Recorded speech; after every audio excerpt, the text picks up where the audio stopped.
Welcome to the Manuchehri podcast. Over the last 30 years, it has been my joy to assist humanity in aligning with their magnificence so they may heal, discover their natural gifts, and communicate with loved ones living on the other side.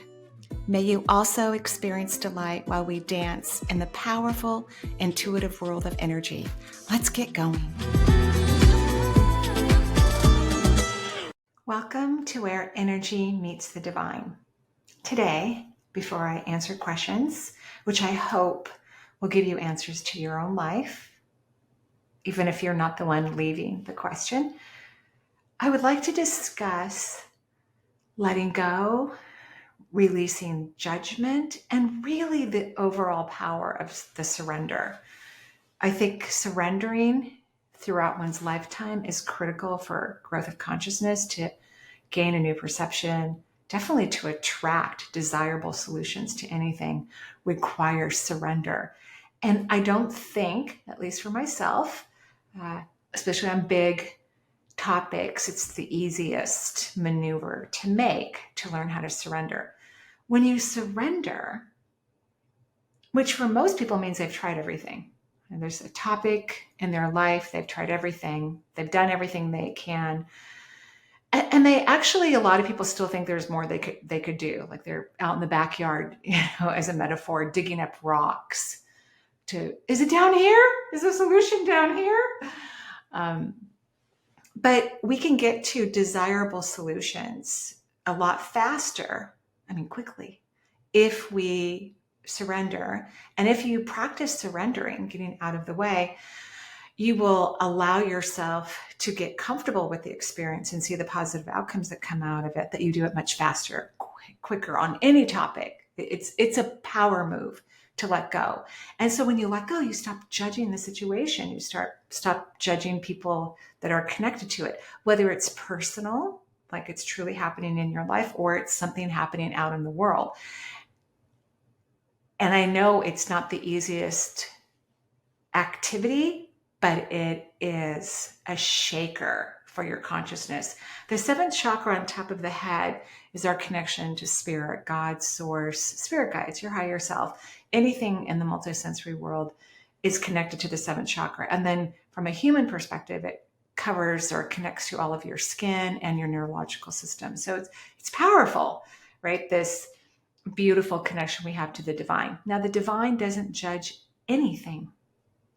Nothing, even a criminal that's committed some terrible acts. The universe unconditionally loves everything and everyone. So when we start to judge people or ourselves or world events, we are limiting our connection to the divine. It's almost like squishing your crown chakra and making it thin, or preventing light from the heavens to illuminate into the vortex, and then the vortex is supposed to feed energy to your skin and neurological system. It also prevents you from getting solutions that are powerful for your life that may not even be related to the thing that you're judging, or that you have some belief that that thing should have never happened. So if you can get into the habit of recognizing when you are not in surrender, when you're not in letting go, when you are in judgmental energy and working to have a completely different experience with that thing that you are judging, or you're holding on, or it's supposed to happen. What do I do to make this happen? Know that when you surrender from it, you will be richly rewarded. It's such a powerful act to act like creation, to learn to be happy with the way things are. It doesn't mean that you aren't going to get that desire. It doesn't mean that at all. You most likely will have that desire fulfilled, or something 1,000 times better. But as long as you stay in this energy of, I got to figure this out, or this shouldn't be happening, or why are these people acting this way? Even governments, if you're judging, you're squishing your crown chakra. So letting go is truly about aligning to the divine, getting out of the way. Even if you have moments of that throughout the day, that's fantastic. Good for you. So it means seeing the beauty in all things, even the things that you think are the most horrific things on the planet. And I'm not saying that your perception is inaccurate. I'm just saying that you're limiting aspects. You're even limiting what's really happening in the world. When souls come to Earth, they come here for extraordinary and specific reasons for their own growth of consciousness. And so souls may choose, because they always choose when they're going to leave their body and how they're going to leave their body. They could choose to be part of a global experience in order to leave their body. So if we can step out of this should never happen, why is this happening? You're going to get great solutions for all kinds of wonderful things in your own personal life, which will send positive energy to the universe, including Earth. Powerful, positive energy to Earth, which is really what you want. You want a nice flow of bright light coming down to the Earth and exuding out through the universe. So, question your have tos, their shoulds, better be like this, and whatever judgments you might have, question them and practice the art of surrender. Charles, did you just surrender? And he just came into the office. He can open the door. Yeah, I don't know how he does it. So that would be fun if maybe between now and our next podcast, you get really good at letting go and surrendering and getting out of the way. That could be amazing. That could be amazing. And when you have that experience, an authentic experience where you really let go, notice what happens in your life, how your life improves. Notice, pay attention, because I promise you it will. It's so powerful. It will only benefit you and, of course, the world at large. I'm going to go ahead and go to these beautiful questions. And, okay. We'll find out where people are calling from, and then I'll answer their questions. I know there's light streaming through the window right now, but I'm not going to pull the blind any further because it feels so good. It's like 40 degrees outside, so the light feels so good. Hi, this is Hannah calling from Bath, England. I would like to thank you for your syrup updates recommendation. It worked for me. And I'm pain-free, and I have been for a while. I would also like to thank you for your what-if cards. I've got both decks, and whenever I actually ask a what-if question, I can actually palpably feel my vibration raising. So that's quite exciting. Thank you. I work as a senior massage therapist and trainer at the Gainsborough Bath Spa Hotel. It's a magic place. I love it. I love my job to bits. Whenever I'm in a treatment room with my guest, I just let my hands do their job. I completely switch off. My brain is quiet, and it's so relaxing for me and for the guest as well. I do get really nice feedback. My question is, of course, although I love my job, we do 6 people a day, and sometimes less, because I also train other therapists, which I, by the way, love to bits as well. I do get really tired.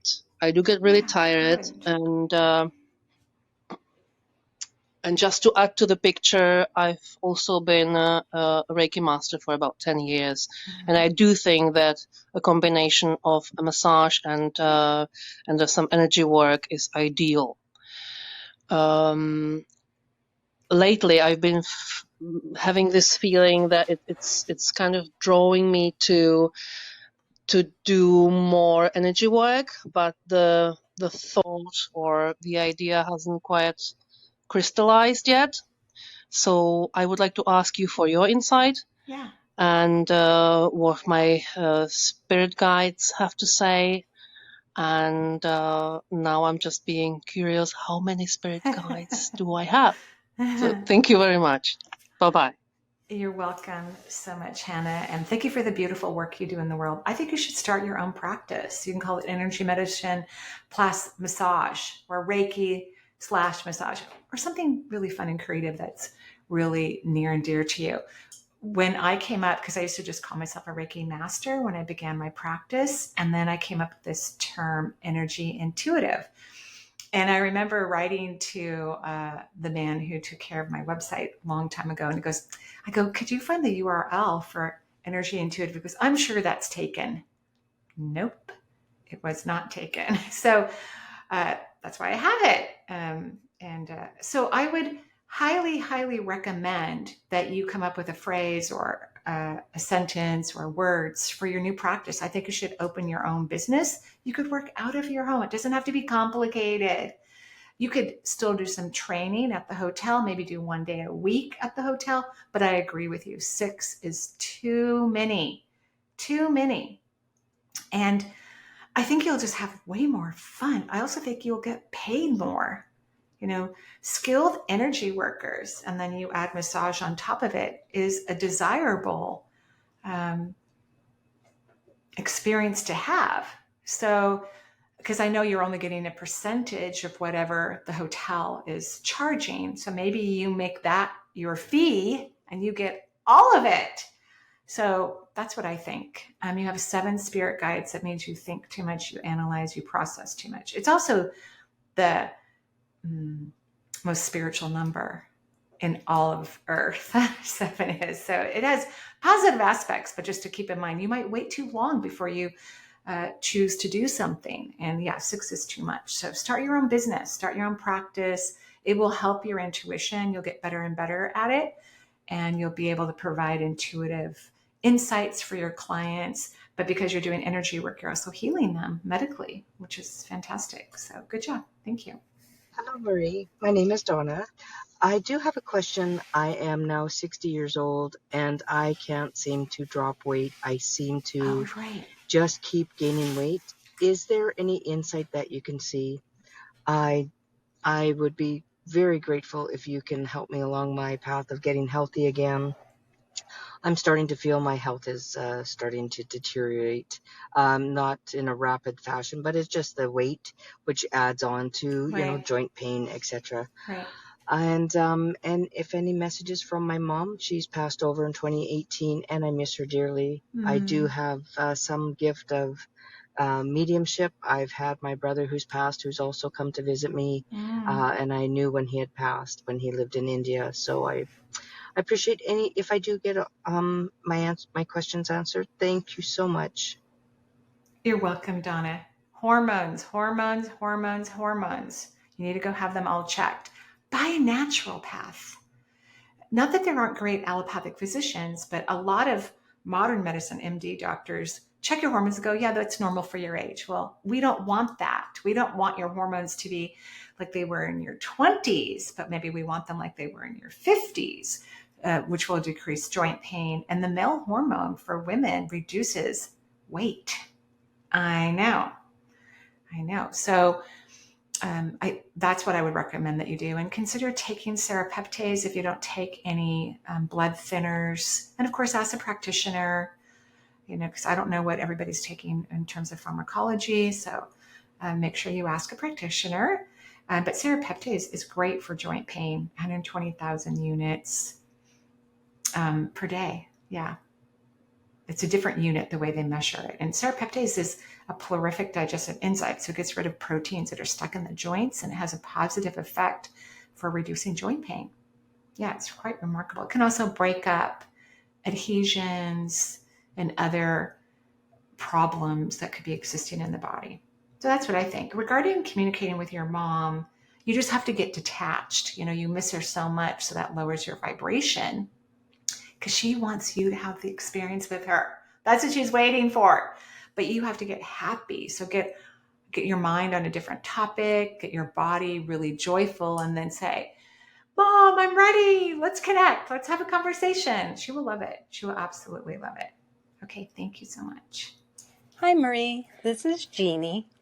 I absolutely love your show and have learned so much about being well and looking deeper into situations energetically. My question today is about my husband, who has difficulty with sleep patterns and needs to take lots of naps throughout the day to make up for not sleeping well at night. Originally, it came in phases like the beginning of a new season, but now it's all the time. It's been going on for years. He's tried various things, but nothing's really helped his situation. I was wondering about what you thought, your insight. Thanks so much. I really appreciate you. Thanks, Janine. I think your husband, if he hasn't, he should try a CPAP machine. I don't think he's sleeping well because he's not getting enough oxygen. So he has some sort of sleep apnea. And a lot of people have sleep apnea who aren't getting sleep at night. They will take little naps during the day. They almost have to because they're falling asleep because they're so freaking tired. He also should have his hormones checked. Hormones are like, think of it this way. And the reason why we don't understand how powerful hormones are, and of course, I'm not a fan of modern medicine hormones. I'm not a fan of synthetic. Bioidentical come from plants. And so they're much healthier for us and cause less side effects. I've heard, because I haven't compared the prices, that they're more expensive, but they're healthier for you. So hormones are tiny little messengers, and different people at different times in their life can have a reduction in hormones. So it's not always 50s and 60s. People can have a reduction of hormones in their 30s. Everyone's unique. Just like when we look at women, some start their menses at 10 and some start their menses at 16. And then there's that in between more popular 13 year of age. But so regardless of your husband's age, I would have him have his hormones checked by a naturopath or an allopathic physician who will look at the deep cellular activity, what's going on with him. And I don't think he's breathing well at night, and that's why he's not sleeping. So I think he has sleep apnea, and that means he'd need a CPAP machine or some other device that helps with sleep apnea. So if he's never had that checked out, I would have it checked out. If he had it checked out a long time ago, I would have it rechecked because maybe things have changed. And yeah, he's really tired. I hope that helps a lot, by the way. Thank you. Hi, Marie. My name is Desirae, and I'm calling from California. I've been struggling with a health concern. It happened years ago, and it's starting up again, and doctors are unable to diagnose it. I get woken up out of my sleep, just feeling like something really bad is going to happen, really nauseated, almost like a heat flash comes all the way up to my head, ringing in my ears, very, very dry mouth. I recently had an incident where I passed out from feeling like this, I don't know what came over me, just feeling very nauseated and then passed out. But I am afraid every time I go to the doctors, everything comes back normal. They've done a cardiologist, I've done a heart monitor, everything seems to come back fine. I have a little bit of PVCs, but my cardiologist says that this is nothing of concern, that a lot of people live with the same thing. I've also gone to the neurologist and have had tests, and brain waves seem to be okay. So right now we're in the process of doing more blood work, following up again with cardiologists and neurologists. But I'm really, really seeking some relief from this. It scares me. It's a very scary feeling. And I live alone with my son, and I'm just worried of what could happen. I appreciate any of your input, and thank you so much again, Mary, for everything that you do. You're welcome, Desirae. So one of the unfortunate aspects of modern medicine, I call that modern medicine because physicians have only been, at least in the United States, for a couple hundred years. And when we look at holistic, or what I often call traditional medicine, it's been around for a very long time. So modern medicine, MDs, do not look at cortisol levels like a naturopath does. And cortisol is created from the adrenal glands. It's from stress and anxiety. I would bet that your cortisol levels are high. So I'm not saying they don't look at it, but it has to be practically life-threatening, which it actually can be, in order for a physician to consider cortisol levels, where naturopathic physicians or holistic allopathic doctors don't wait that long. They go, oh, your cortisol, because it's not normal to have extended cortisol levels. And it can affect all kinds of aspects within your body. It's hard to sleep. People can faint from it. It creates anxiety, elevated anxieties. So that would be the next thing to do, is go to a naturopath. You live in California, so you should have a plethora of well-educated naturopathic physicians. I would ask around. My favorite are naturopaths who also embrace modern medicine. I'm not saying they have to, but sometimes naturopaths, when they only embrace holistic medicine, I think that's a limitation, because at times we may need both. So let's go get some labs, not from your MD, from a holistic licensed naturopathic physician, and see where your cortisol levels are, because there are then herbs that can reduce the cortisol, but it takes a while. It's holistic medicine isn't like this, because what holistic medicine doing is training your body to move back into homeostasis so that you won't need herbs and vitamins or pharmacology. So it takes a little while. It doesn't happen overnight. And that's why energy work and internal work goes hand in hand with holistic health, because it helps people work on their whatever going on with them psychologically and emotionally. The fact that they haven't found out means that it's probably not too aggressive yet. It's still very energetic. I mean, if I'm correct, your holistic practitioner is going to catch it easily. So that's what I think. And cortisol is a hormone too. So yeah, keep me posted. Let me know how it goes. Hello, my name is Sharon from Michigan. I feel so lost here in Michigan. I am a snowbird. I stay in Florida, but every time I come here to Michigan, I feel so lost, depressed, and distant from everything and everyone. I don't know if it's homesick or if it's all the negative people that I'm running into. Please help. Hello, Sharon. So shouldn't you be in Florida right now? Because it's winter, right? So it sounds like you're in Michigan. Of course, I don't know when you left this message. It could have been months ago. I'm sorry you're having a hard time. It is not that uncommon that individuals don't like certain geographical locations. It's not that unusual. I won't tell you the most uncomfortable state I've been to, but there is a state that I've been to that, I mean, when people say, hey, come visit us, I'm like, yeah, I'm not going there. No way. And there's nothing wrong with this state. My body just didn't like it. So there's something within Michigan. Michigan's really grounded. It's a very grounded state.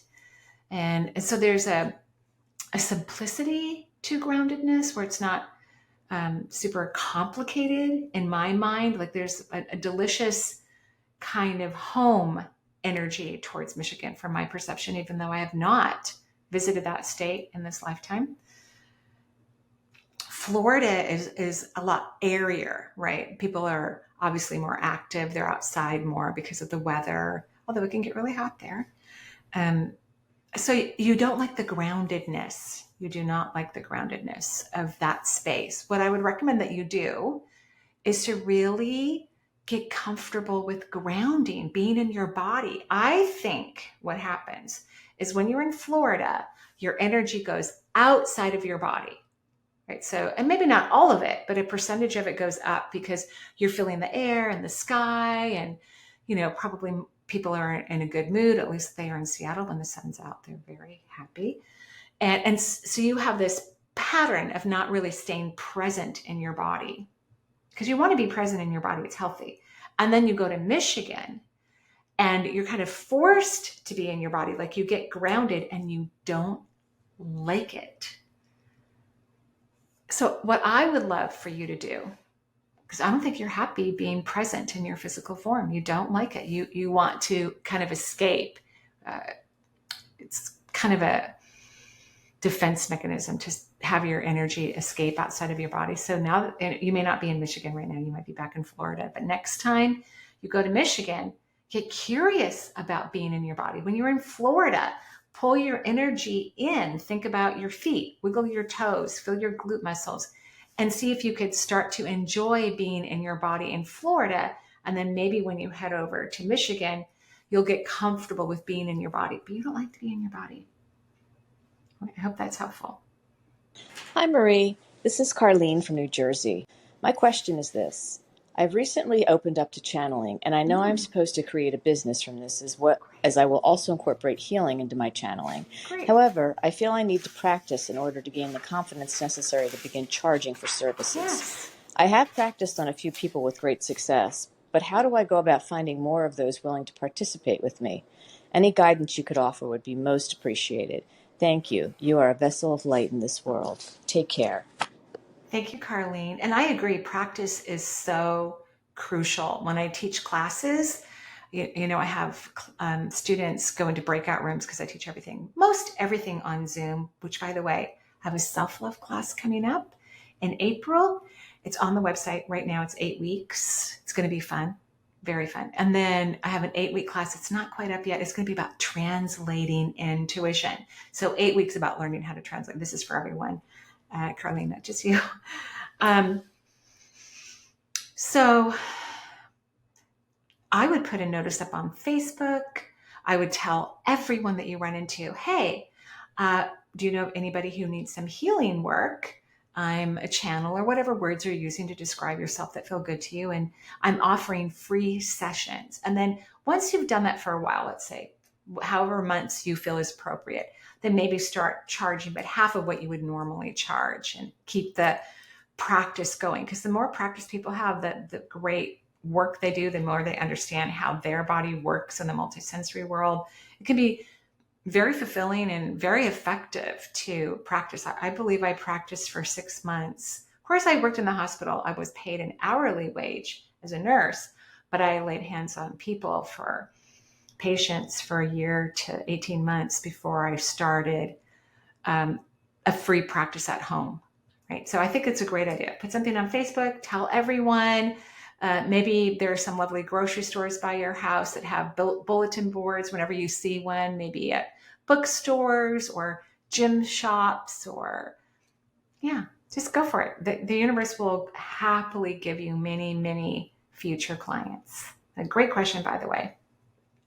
And I want to thank everyone for listening to the podcast today. It was very joyful and really fun. You're going to work on letting go, surrendering, getting out of the way, which can feel like the energy sometimes can feel a little bit like failure when you stop trying to figure everything out or fix it, and you really just let the universe take care of it, which is extremely powerful and highly necessary. So I wish you all the best in that endeavor, and I will talk to you soon. Bye-bye for now.